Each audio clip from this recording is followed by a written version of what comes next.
Assalamualaikum warahmatullahi wabarakatuh. Perkenalkan, nama saya Heru Sasmito, NIM 1910146, Prodi Administrasi Publik. Baiklah, pada kesempatan ini saya akan menyampaikan tugas terkait mata kuliah manajemen bangunan. Yang pertama, apa yang membuat kedikdayaan komunisme runtuh pada akhir tahun 1990-an?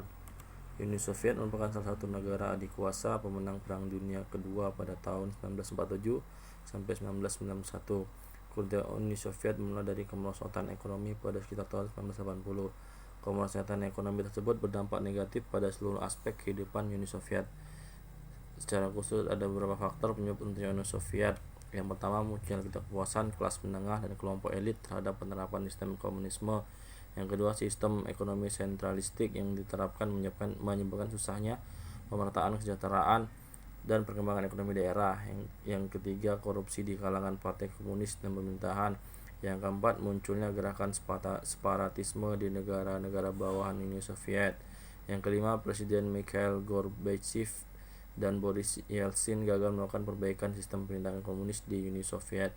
Yang kedua, kenapa kapitalisme rentan menyebabkan kesenjangan ekonomi atau sosial. Sistem kapitalisme sejatinya menciptakan kesenjangan yang besar antara si miskin dan si kaya. Sistem ini memberi peluang yang besar kepada pemilik modal dan menekan siapa saja yang tidak memiliki modal besar. Kesenjangan antara si kaya dan si miskin amatlah tidak jelas. Hal ini terjadi karena sistem yang ada di negara ini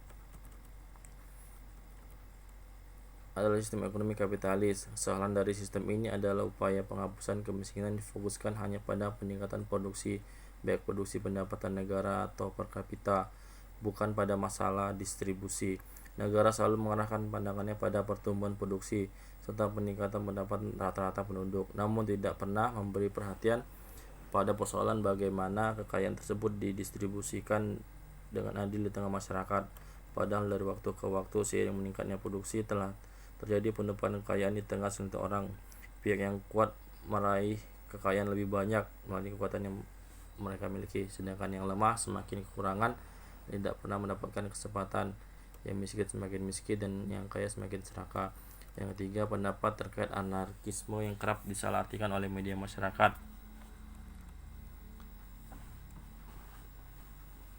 Di mata publik, anarki dinilai sebagai perbuatan yang tidak bermoral serta selalu dikaitkan dengan nuansa destruktif, kerusuhan, kekacauan, chaos sampai di akhir dianggap memiliki unsur huru-hara hingga melakukan tindakan pemberontakan ataupun penjarahan.